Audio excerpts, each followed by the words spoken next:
Well, hello and welcome everybody to the second installment of just sort of this roundtable discussion that I'm doing with my friends and coworkers, Zak Fischer and Derek Brace. My name is Eddie Smith. I instruct some exams on the ILA track like LPM and LFM.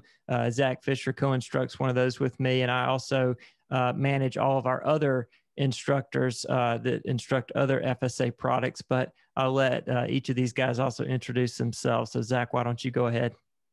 Sure. Yeah. So like I said, I'm Zak Fischer. We co-teach LAM and also ERM. And then I also help out on the QFI track as well. Also QFI Quant and QFI Portfolio Management. And then Derek, feel free to go ahead too. Yes. I'm Derek Brace, and I teach the Group Health Specialty and DP exams. Yep. And you may have seen the previous YouTube video that we did, just kind of going over some of the key changes to CBT exams. It's obviously a big, change as we move from the handwritten world to the CBT world. And we now know a lot more than we did even a few months ago, because we've seen what one CBT sitting looks like in the fall. And we wanted to come back and really talk about some key changes for spring 2021 in particular. That's the first thing we're going to talk about today. And then we're going to talk about a few categories of questions that we got. We recently surveyed our customers and we're not going to be able to get to everybody's question. We did have a ton of submissions. Fortunately, a lot of the questions were similar and fall into some really distinct categories. In particular, a lot of people have questions about how to be efficient in Excel. That's a big new challenge with CBT exams. So we're going to tackle some of those questions next. And then we have a few other topics that follow after that. We're also going to do our best to summarize the questions and key topics down in the description of this video, so that you can just click whatever happens to interest you and hopefully jump in, and maybe you don't necessarily have to watch the whole video, but there's a lot of information we're going to try to pack into this as quickly as we can. But there's a lot to cover because this is still kind of an emergent situation. So again, I wanted to kind of lead with the key changes because this is the most current topical type information that we have. The SOA just very recently, literally just a few days ago, released an updated version of the video that they put out, kind of going over the Prometric experience that FSA exam candidates will go through. And for the most part, the Prometric experience will be very similar to fall, but there were some key changes that are really for the better.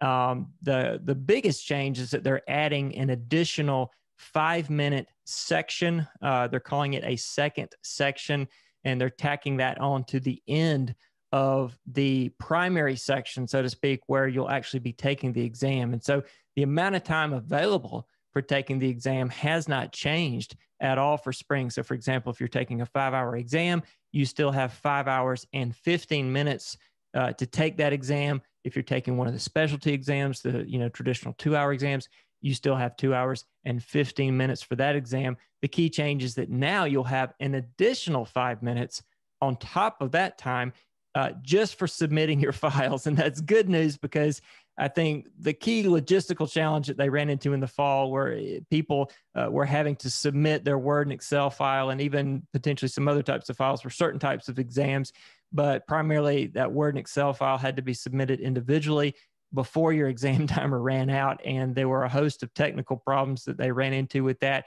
And so this is very good news, because now, again, if you're taking that 5-hour exam, that full 5 hours and 15 minutes is completely available just for taking the exam. You don't have to stress about how to get your files uploaded and all that, because you'll have a full 5 minutes additionally to do that at the end. And again, if you haven't seen the latest SOA Prometric video, certainly check out the SOA's YouTube channel and watch that before you take your exam. So again, that's in addition. It'll be very clear when you go through the Prometric instructions how that works. Once you're at the end of the exam, you could just simply let time run out. I mean, you could work right up until the end of that 5-hour and 15-minute period, and it will automatically kick you into that new section at the end where you can upload your exam. You can also manually end that first section by clicking Finish Test. That will take you to the new section at the end for uploading your files. You cannot upload your files until you get to that final section, as I understand it. And once you're in that final section, you can't go back and edit the file. So be sure that you're actually done with the exam before you get into that final section. But again, this is very good news. This is going to clean up the process and just make it a lot easier. Another nuance that I think this will address is they've cleared up some of the instructions, where I think in fall, the instructions led everybody to believe that they had to manually download the files to start the test. And after kind of processing all that and thinking about that more, I think what happened is that people who downloaded those files, it ended up overriding the files that were already installed for you. So in other words, let me back up a second. When you start your test, when you get through the initial instructions, the Word and Excel file will already be on your workstation for you. And you can just start working, save your work frequently because there is no autosave. But in the fall, the instructions were not as clear and people were downloading the exam. And I think it downloaded on top of those files. And then it unfortunately added some special characters to the file names like parentheses and things like that, that made it very difficult to upload the files at the end. And so they've cleaned up those instructions a little bit. And so I think that that complication is going to be gone. I think they've addressed that as well. So, you know, like we said in our previous video, I mean, that was the single biggest area of frustration for people. And we were pretty confident that they would clean that up. And it looks like they have. I think these changes that they're making for spring are going to really take those little gremlins out of the process so that you could just focus on taking your exam. So those are the key changes for spring 2021. Other than that, the process is really pretty much the same as it was in the fall. So with that out of the way, we'll kind of transition into the next category of question, which again, we'll focus first on just the Excel experience in Prometric. And we have several questions that we've organized here. And I think what we're going to do is just kind of go around in circles and we'll all kind of weigh in on some of these topics. And I guess, Zach, if you want to take the first one, the first question here is just in general, what are tips to show your work efficiently in Excel? Yeah, no, this is one I get all the time teaching the QFI track. I think people are like petrified of the crazy formulas and how to show work. So I think practice is definitely a key one, making sure before exam day to get experience going through that process. I wrote out a few other things too. I said, don't panic. I think a lot of people read Reddit threads and they think of the worst case scenario and they go into panic mode. You don't want to panic. Like everyone's in the same boat as you are. So just keep in mind, do your best and keep moving, and definitely do keep moving. Stick with the 3 minutes per point rule. So if they ask you to do some kind of Black-Scholes calculation, if that is on your exam and you're only given half a point or a point, you know, they're not expecting this perfectly written formula that's going to look beautiful. Like just do the calculation and keep it moving and don't panic. And also don't feel like you need to be perfect is my other recommendation. It just basically needs to convey your process. They're more so looking for your process than your notation. And then one other recommendation I have is, so someone, for example, asked about Black-Scholes and they said, one of our questions, and they were asking, you know, do I need to write out the whole thing and all that notation? And I think that's a great example where see if you can use a formula name instead of writing out all the notation. I think that's a great recommendation for, like, you know, is it the law of one price? Is it, you know, all the exams have different formulas, but can you just state it with a name instead of relying on all the notation? And that can kind of simplify. I think that's very helpful. For the QFI track, we don't want to get too specific for specific exams, but they have formula sheets. You can just reference it by a formula number and then avoid, you know, having to write all of that out. So definitely there are some tricks, practice them before exam day. But that's kind of my thoughts on some recommendations. But biggest thing, you know, don't panic. Don't assume they're going to test the craziest thing. That's not what they're trying to test. They want to see, you know, what's your thought process, and the grader is looking to help you. They're not looking to punish you for notation. Okay, that's good. So next question, Derek, if you want to tackle this one, the question is, will we lose points for not writing out actual formulas in Excel before putting them to use? So that's a very good question and a common one, because really what you're doing is you're having the grader, you're submitting your Excel file. And so the assumption is, yes, they could go back and track all the formulas, see where they came from. But keep in mind, partial credit is huge on these exams. So you want to have each of those steps because the grader is literally going to have step A, B, and C on their sheet to say, Did they identify the formula? Do they know what it is? Can they use the formula? Did they get to the final answer? So you don't want to miss out on those pieces of partial credit by just jumping in and doing the whole piece together. So along with how you use Excel, I would also say to make sure you're doing intermediate steps as you're doing present values or formulas or rolling things forward, whatever it is, do those intermediate steps because it helps you to see if your answer is reasonable as you go along, but it also helps the grader in case you mess up step 2. That way you still get credit for step 3, 4, and 5. They can see you know how to do the work, not just saying, oh, this one cell is wrong and that was their answer and that's it. So yes, you should definitely still write out the formulas. And like Zach was saying, it doesn't have to be the perfect formula with your sigmas and your mu's and everything like that. You can write out sum instead of having a capital sigma or something like that. So don't be afraid, or PV for present value. Don't be afraid to actually write that out. If it's understandable, that's fine. The grader knows what it is, and then you move on. Yeah, that's a great point. And just to really emphasize, I think some of this is almost like this semantic problem that has been created by having Excel available. And that is the fact that we, as actuaries, when we talk about Excel and we use the word formula, we're often talking about, what we're typing into Excel, A16 minus B34 time, and that's certainly a formula, involving Excel formulas and Excel functions. But when we say write out the actual formulas, what we're really talking about is explaining the work in a visible format, really in a text, sort of a plain text format. And that can take the form of just doing your best, instead of writing Greek letters, write the word for the Greek letters. So don't try to figure out how do I create a delta symbol, just write the word delta and move on. And there's also a lot of situations where a formula can be described verbally, just in plain English.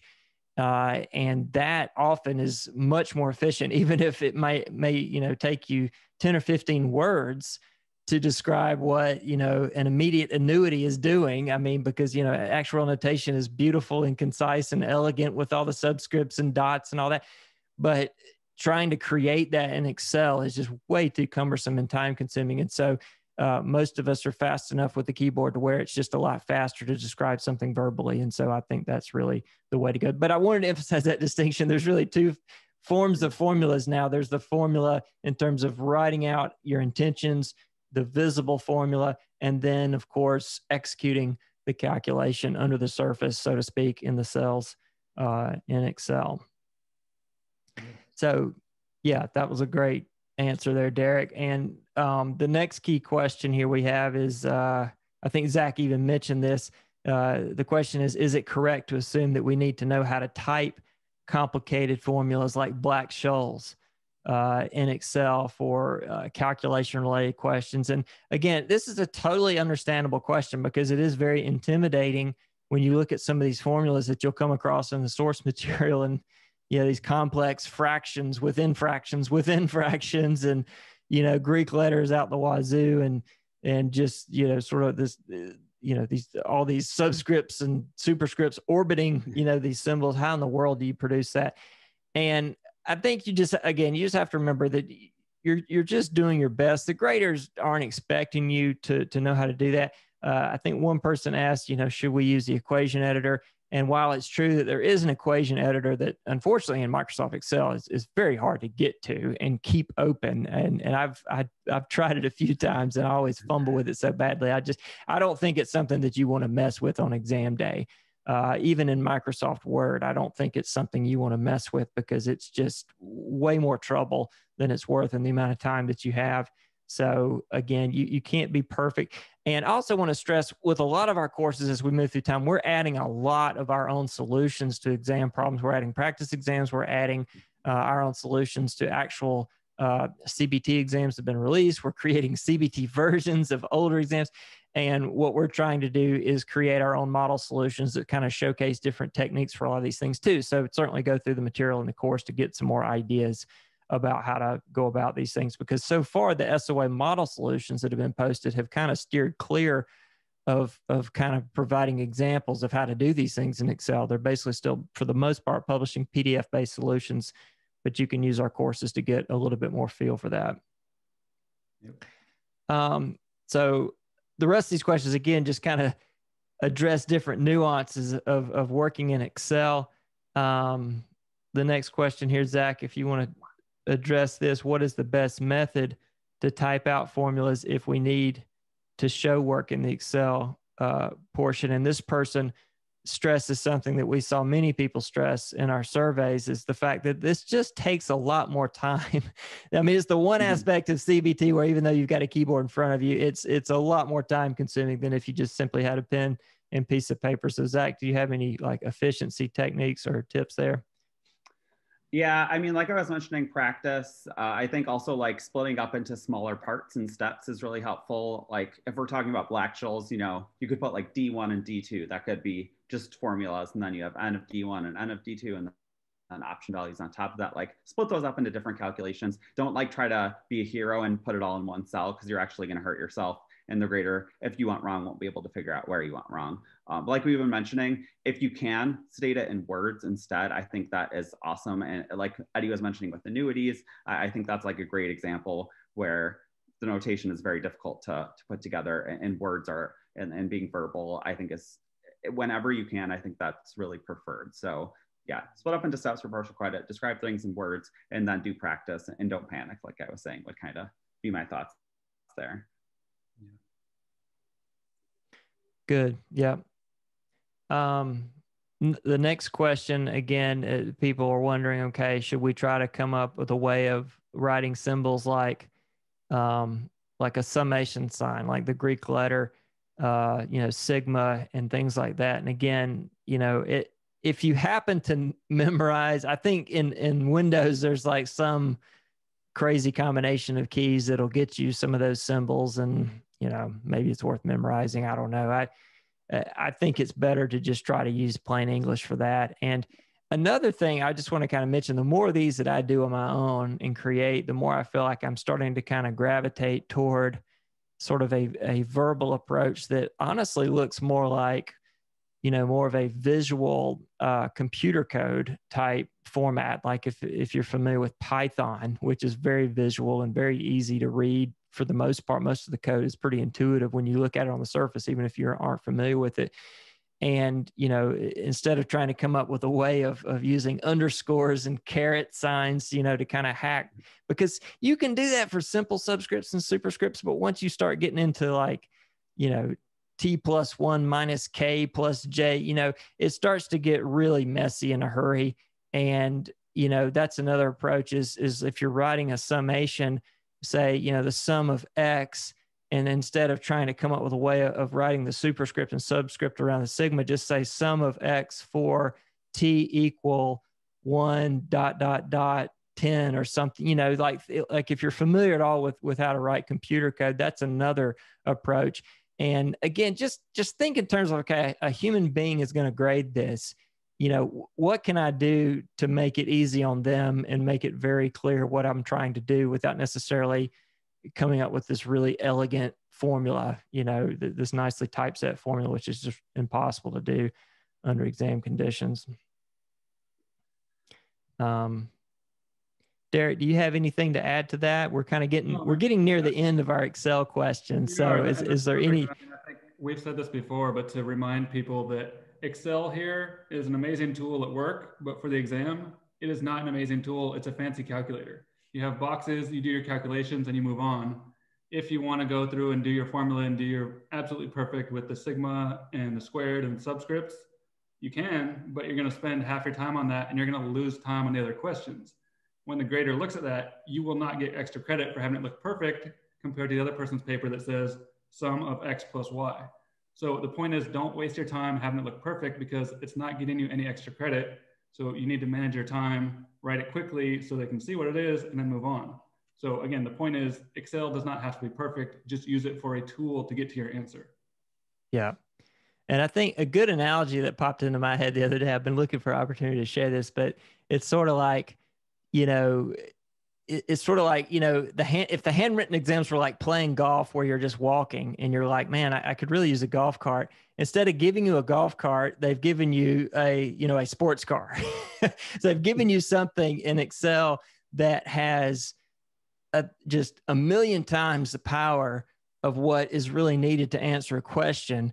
And for a lot of us, you know, for actuaries, we're familiar with that power. We use that power on the job, and we can create these amazing applications in Excel. But unfortunately, all that extra functionality in that sports car is, if anything, a hindrance on exam day. It's just not needed to answer the type of question that we've seen so far, which essentially resembles the type of question that they were asking before CBT. So just keep in mind, again, like you're playing golf and you were given a sports car, you still need to only drive it, you know, 10 miles an hour down the fairway and not do anything too crazy, because if you do, you're just going to get yourself into trouble. And that's kind of how Excel is, I think, with CBT. Yep, exactly right. Yeah, good analogy. So, so Zach, do you have anything else to add? I think we're kind of at the end and we, again, I want to stress that we've got, you know, even more information in our courses that we've kind of organized. What we're trying to do with this line of questioning is address some of the sort of incremental questions that have arisen since the fall CBT exam. So Zach, do you have anything else to add on the topic of Excel? Last thing, just really quick, is I think a lot of people worry about notation, but I think their focus should be on actually the steps in their thought process, like splitting out and showing the logic. So don't worry too much about notation. Worry about, can I convey my thought process to the grader? I think that's the most important thing. Yes. Yep. Good thought. All right. Well, let's move to the next. In this category, really, the remaining categories are a lot smaller and more concise. For the most part, I think the Microsoft Word aspect of CBT has been very straightforward. I mean, for the most part, the Word questions that we're seeing, as expected, are pretty much verbal only, you know, and it's just a matter of just producing bullet points and sentences, which is, for the most part, pretty straightforward. You know, one thing we mentioned, I think, in the prior video, we've tried to make people aware of this, is that there are some quirks when you're typing into that one cell table in Word. You want to practice that a little bit, like if you hit your indent key on your keyboard, it actually pops you out of the table, because it's technically a one cell table. And so one way to navigate through tables, you know, is hitting your tab key. And if you're trying to create, you know, sub bullets with the tab key, that just doesn't work very well. But there is an indent button on the ribbon. There's also a keyboard shortcut with it that I never can keep in my head, because it's kind of this arcane keyboard shortcut that's not useful really anywhere else, because normally I use the indent key for bullets if I'm not inside a table like that. So I think the ribbon works just fine for that. And I also just recommend, don't get too carried away with bullets. I mean, there's, you know, you're typing into this electronic file. There's no reason to save paper, you know, just type in paragraphs if you can, you know, or just list sentences. You know, I would use bullets sparingly. I think, I mean, the key point is just to get the verbiage down and don't waste time, you know, with formatting, you know, even simple bullets. Mm-hmm. So that's my first tip, I guess, for how to, the first question was how to fill out Word documents clearly. We did get a question. I guess I'll kick this to Zach. How important is it to be able to write formulas or mathematical notation in Word? Yeah, I mean, yeah, I would say we've talked about tips for Excel, and I would say the Word questions, like you were mentioning, Eddie, tend to not be as mathematically complex. I'm sure there will be people who find a QFI track question that might say otherwise, but I would say for the vast majority, we're looking at, you know, verbal, just typing. So I think that is not an area to be stressed out about very much at all. And same tips, almost all those tips that we're talking about in Excel, many of them carry over. But perfect notation, not important, and tend to be more verbal heavy. Yeah. And Derek, I think one of the group health exams in the fall was a little quirky, where they ended up wanting all the answers in the Word file.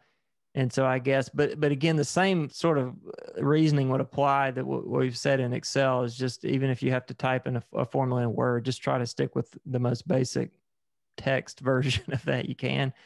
Yeah, that's exactly right. There was one of the DP exam was split up into two exams. One of the exams, you know, they had the instructions saying we're going to use Word and Excel. And then in the instructions on exam day, it just said, put all your answers into Word. So nothing to worry about, but literally just make sure you're reading directions, you follow along. And if they say, put it into Word, you put it into Word and you submit it, because that's what they're going to be grading. You can still use Excel if you need a little tiny calculator on the side, But same thing as we said with Excel, just write out your answers, your steps clearly so they can grade it, they can give you the partial credit, and they can see what you're trying to do with the problem. Yeah. Yeah, I think that's a key point. And that I don't know. It'll be interesting to see if they continue doing that for that exam. That does seem to be a little bit of an outlier compared to all the other exams we've seen where there was always a combination of Word and Excel questions.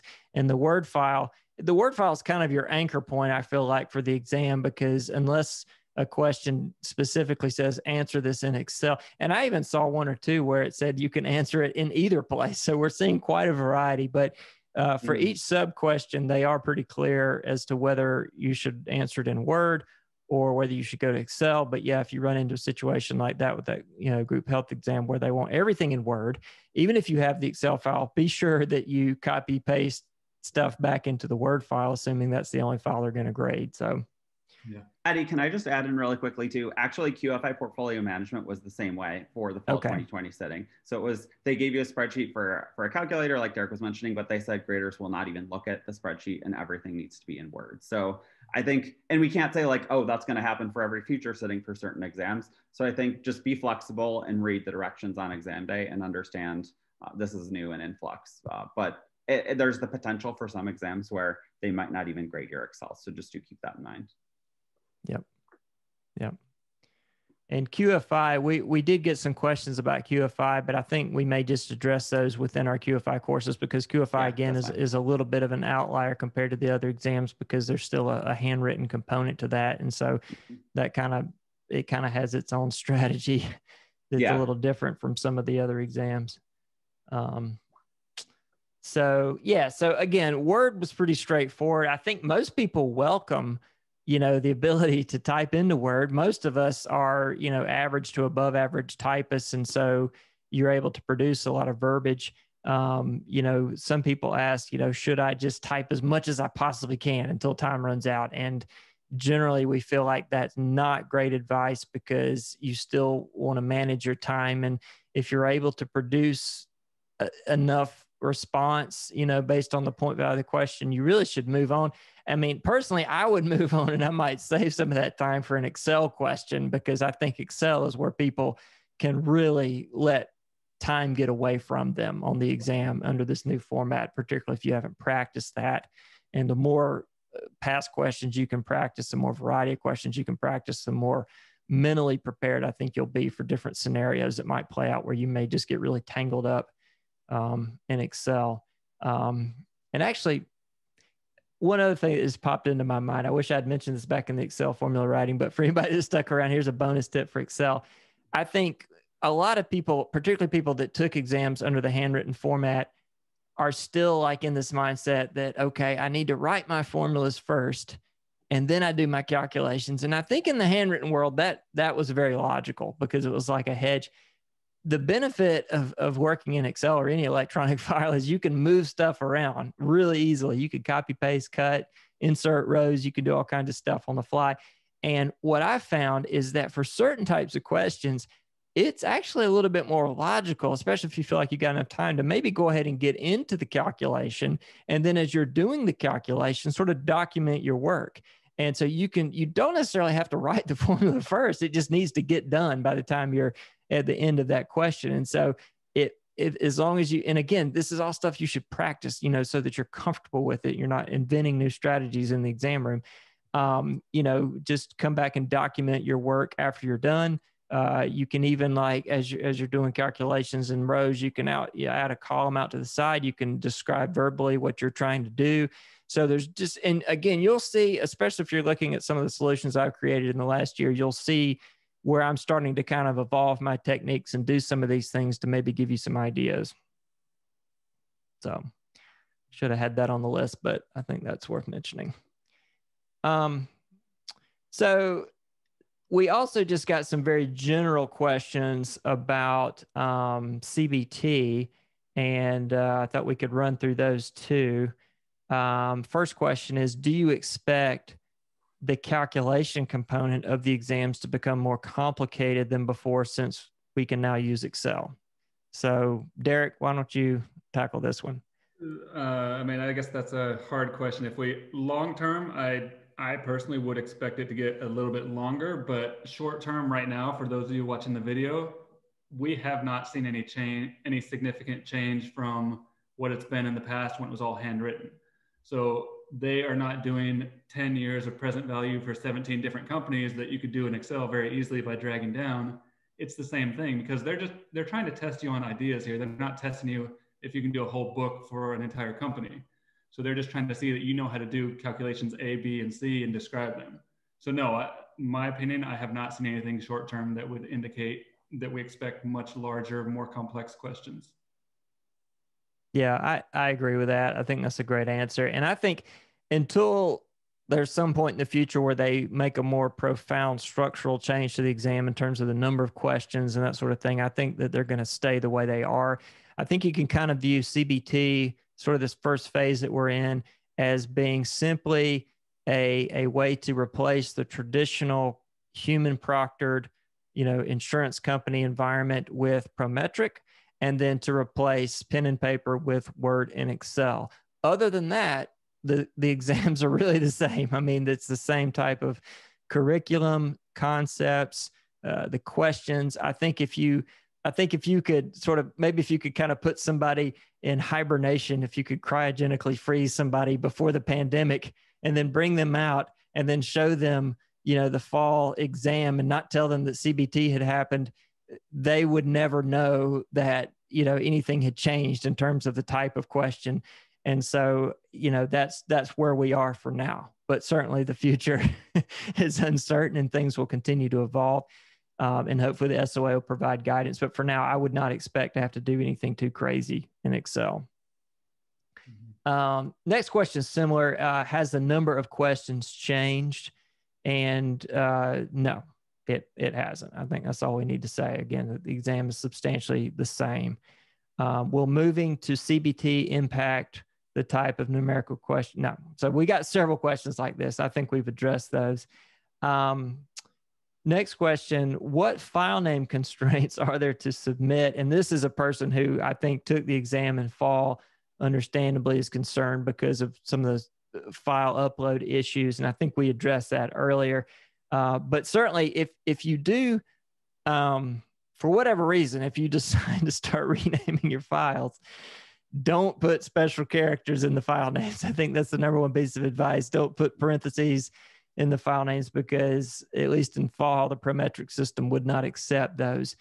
You do, I think I forgot to mention this earlier, you do need to put your candidate number in the files. And they did not mention that in the updated Prometric video, I don't think, but it's in one of the PDFs at SOA.org. And I'm assuming that's just kind of a backup plan, just like in the old days where they told you to write your candidate number at the top of every handwritten page. In the unlikely event that all your papers get knocked off onto the floor, they can put them back together. It's probably the same kind of thing. In the unlikely event that all these files got mixed around or something, they would have that as a backup. I mean, I would assume that your candidate number and your identity is tied pretty closely to your Prometric session and the file submission process, but put your candidate number in the file name without parentheses.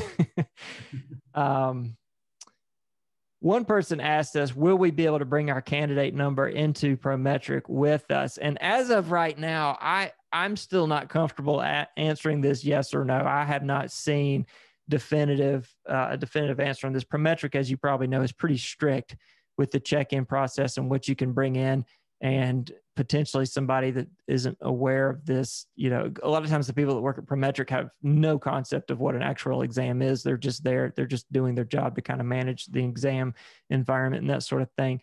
So, candidate numbers are not that long. I would probably just try to memorize it in my head to be sure. Yeah, I would say the one thing not to do is don't bring it in and not tell the proctor and then pull it out in the middle of the exam to look at it, because that's a big problem. Don't do that. But if you do, you have it written down, ask the proctor, talk to them about it. We're not giving definitive guidance because we don't know, but definitely don't try to do that on the slide during the exam. Good advice, Eric. That's a good point. Yeah, that would be risky, I think. So we saved this question for last. I don't remember. Did somebody actually submit this question, or I don't know if Zach or Derek snuck this one in. I didn't put it in there. I don't know. Okay. I didn't sneak it in. Yeah. Okay. So somebody asked this. It's a good question. They're basically asking us, when we took our FSA exams, would we have preferred them to be CBT, or are we happy that they were all paper-based? So I'll let Zach tackle that first.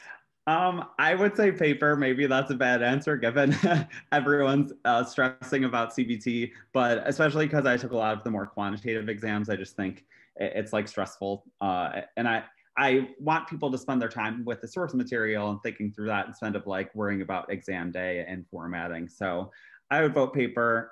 But yeah, I don't know. What do you guys think? Yeah, that's Derek, a you good go next. I go back and forth about it because there's pros and cons to each. And then pretty soon we're going to be the old guys saying, back in my day when I took the exams, we had to take it blindfolded. So I don't know. There's pros and cons. I think for the health exams, there's a lot of like weighted averages and just trending. So I like doing that sort of thing in Excel because you can easily see the columns going forward.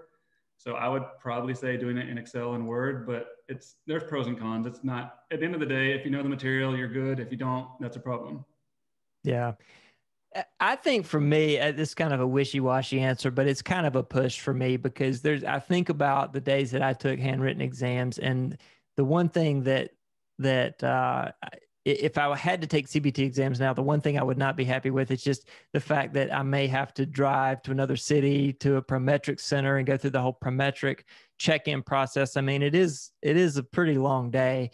Whereas in the past, the insurance company that I was with at the time, I mean, I was able to go into a boardroom with like 3 or 4 other people. There weren't a lot of people taking exams there, and it was just very casual. It was very low stress, and I think that benefited me. So that's one thing in favor, I think, of the old way.